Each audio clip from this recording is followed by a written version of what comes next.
to be safer. And reductive elimination, sorry, this is a carbon metallation. Yeah, reductive elimination I just showed earlier, and the carbon metallation I just showed. And then, in addition to these two, I consider migratory insertion shown here. It doesn't need need developed transition metals or even metal. So simply, I'm saying that developed transition metals can readily participate in this kind of non-redox process, migratory insertion. And then I even predicted, and some work may have already appeared. Metathesis. So here's alkene, and this one is a double-bonded transition metal species. And they can undergo carbometallation reaction, that's this one, to form this. At this point, they can go back this way, or go back this way to undergo metathesis. And in fact, I predicted this metathesis, and I, in fact, also nominated before my Nobel Prize, 10 years back. For some reason, since 1978, I have been receiving a nomination right for the Nobel Prize. And next year, Professor Brown, 1979, Professor Brown won the Nobel Prize. Maybe they are trying to induce more support. Since 1978. Every year I have been nominating. But anyway, so looking back, yeah, I nominated once this, around 2000. And they won this Nobel Prize on metathesis in 2005, 5 years before mine. So, as far as I can tell, right now there are these four. Maybe you can think of some more. You know, I can never say that. That's it. Okay, so, and now I want to think of this interactions between two coordinatively unsaturated species. They can come and they can start dancing or shaking hands. And if the two metals are radically different, then they tend to, one tends to pull and the other one becomes this. That's step of 8 complexation. And then also dynamic polarization. This one is important in catalysis. So bond is broken here and formed and back and forth. I call this a dynamic polarization. And in this way, what one should note is that in this form, electrophilicity, Lewis acidity, is restored. Not only restored, but the ligand here, single ligand L1, will look like this. And if you think of this part, then this is positively polarized, and this should be negatively polarized. And that should tremendously further increase the acidity level at this center. So this is a super acid generation scheme, which we have exploited in many cases. And of course, in most representative case, they may decide to swap partners. M1, L1, M1 becomes M1, L2, and so on. Okay, and these basic schemes are our foundation, our starting point. And then, of course, we have gone through this cross-coupling business, but I have to skip most of them. Okay, and we felt that we should be able to make almost any kinds of organic compounds, as you saw, and then we were just trying to prove that. And so, as part of this exercise, we chose trienoic carboxylic derivatives. So there are 3 conjugated double bonds. And how many of them are there? Well, each can be cis and trans, cis and trans, cis and trans. This is all trans. There are 8 of them. And to synthesize them in high yield, excellent yield, hopefully, and in nearly perfect stereo specificity. And I checked the literature thoroughly, and these 4, there are 8 of them, 2 times 2 times 2, 8 of them. So these 4 had been synthesized, but in a lousy way, in my opinion. But now we can do it without any sweating, in excellent yield, shown here, and a nearly perfect stereo selectivity. Okay, so we synthesize them. And then 5th and 6th, none of these had been synthesized. And they all have a cis double bond in the middle. Apparently that was a difficult thing. I don't know exactly why. But none of them, these 4 had been synthesized before. But in our hands, there is no problem. So I don't have time to go through this one.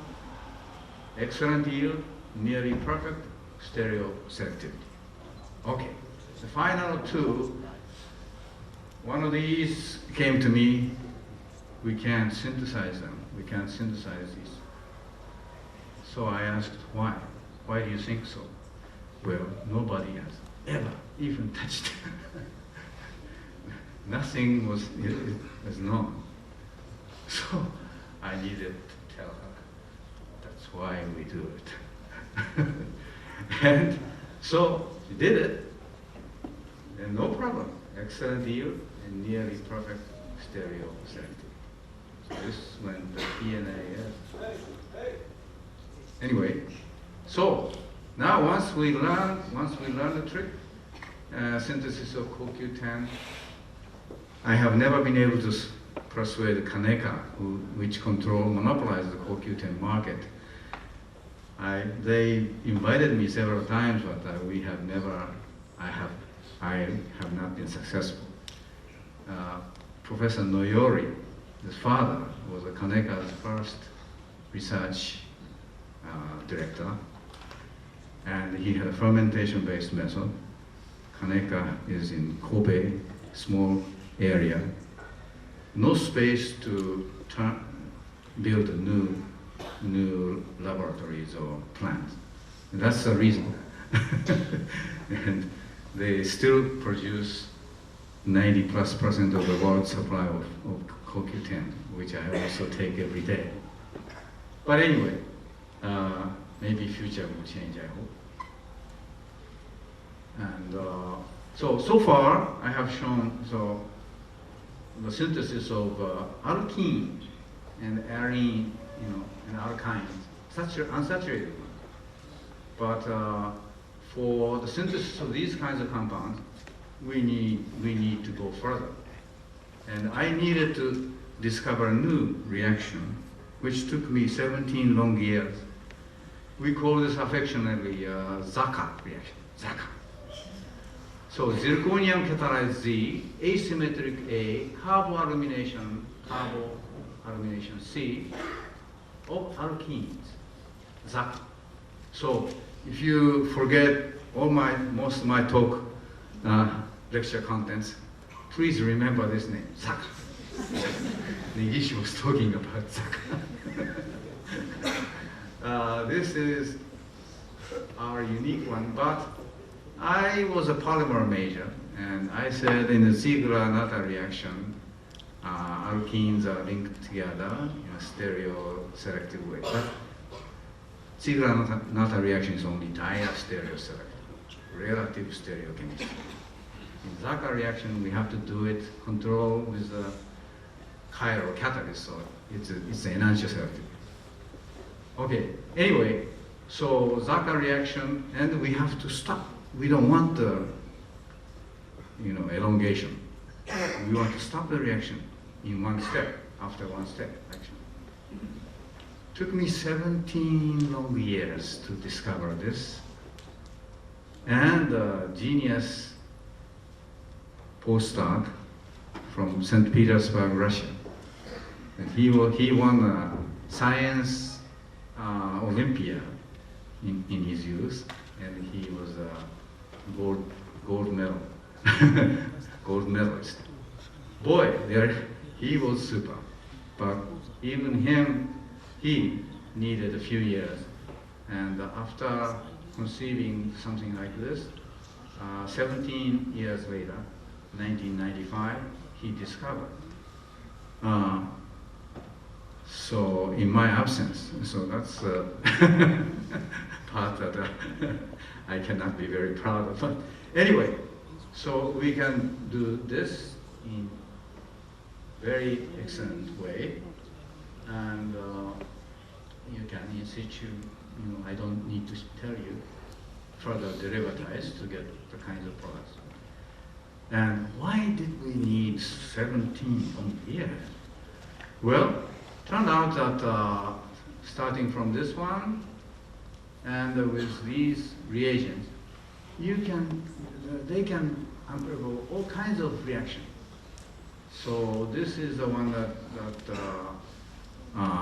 diverted us from our goal, cyclization. And this reaction became very famous. And some of these are called the Negishi reagent. But I didn't need that. I wanted to go this way and stop here, not go. Okay, so now you can do that. Once you do this, then you can have all kinds of synthetically attractive processes. And I'm going to have to skip this one. And so now come to the conclusion part. So this I need more time to build up my story. So I'll just show you the kinds of synthesis that we have gone through. And what I have been advertising is not only ZACA, ZR-LICA, and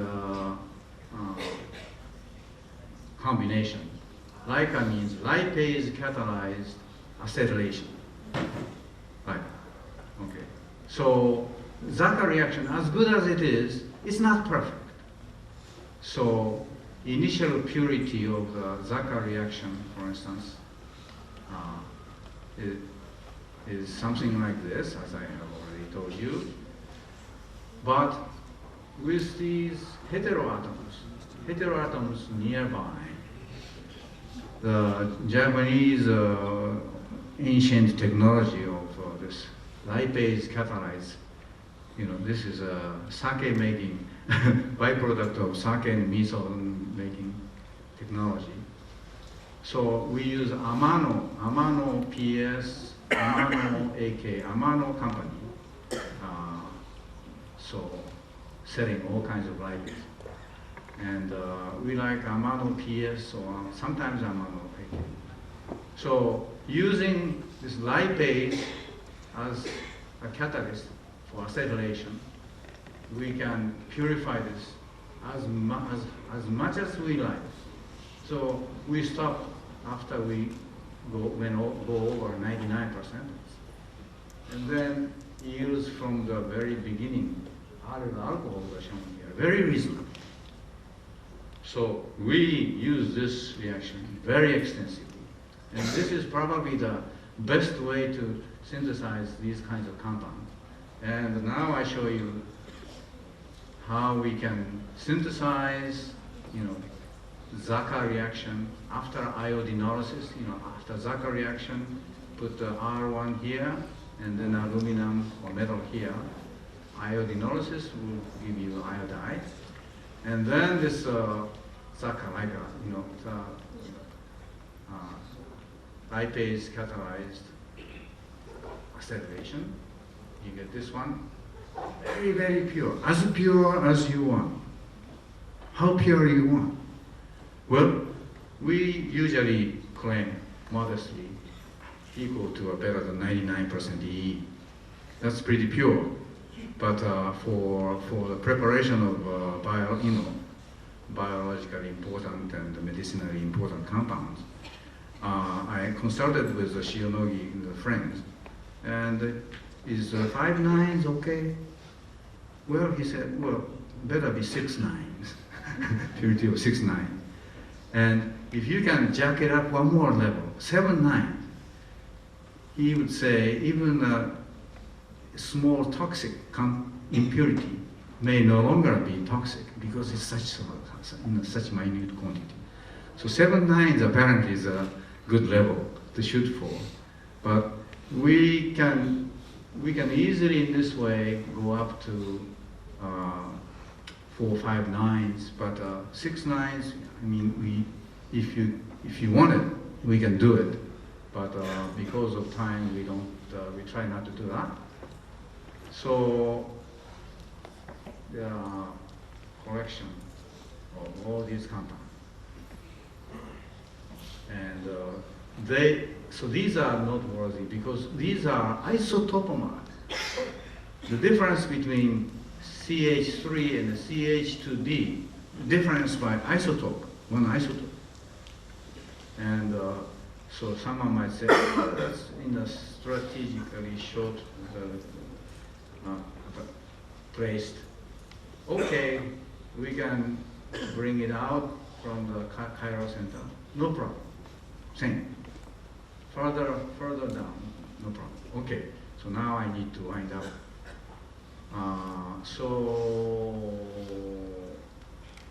And how can we put these chiral center remote from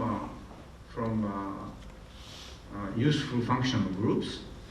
Well, we first put it in a position. Okay.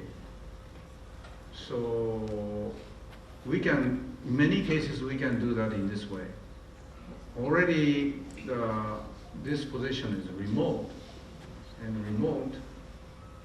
but we can put, after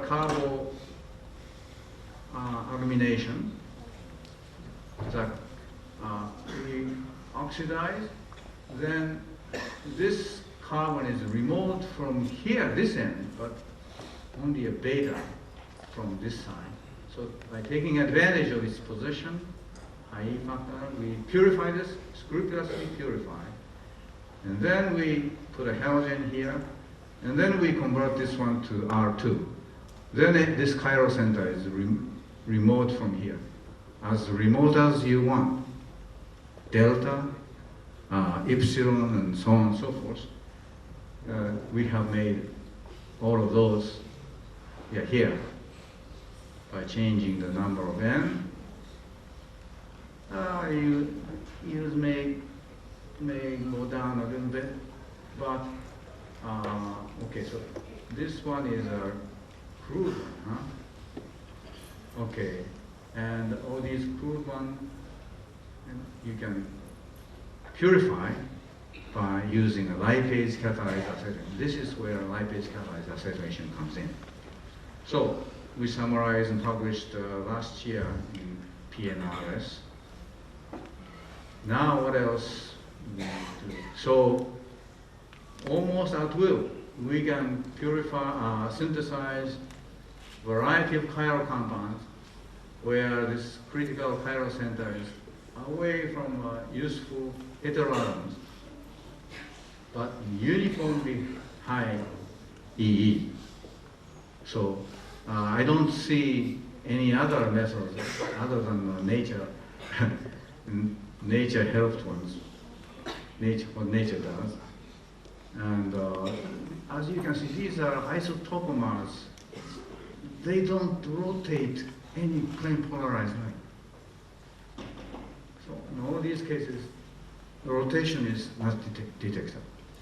Only true is spectroscopy. So look at this one, or any of them. This one, alpha, beta, gamma, delta, epsilon, and I forgot what is next to it. But anyway, so isotope difference here is so minute and not detectable. Okay, so how can we detect and how can we purify? Well, you know, you have to make them pure. So actually, optical rotation measurement is limited. Much better is NMR. We are blessed with this modern tool, NMR. And then moisture ester is used. And if you have a mixture of R and S here, you get double.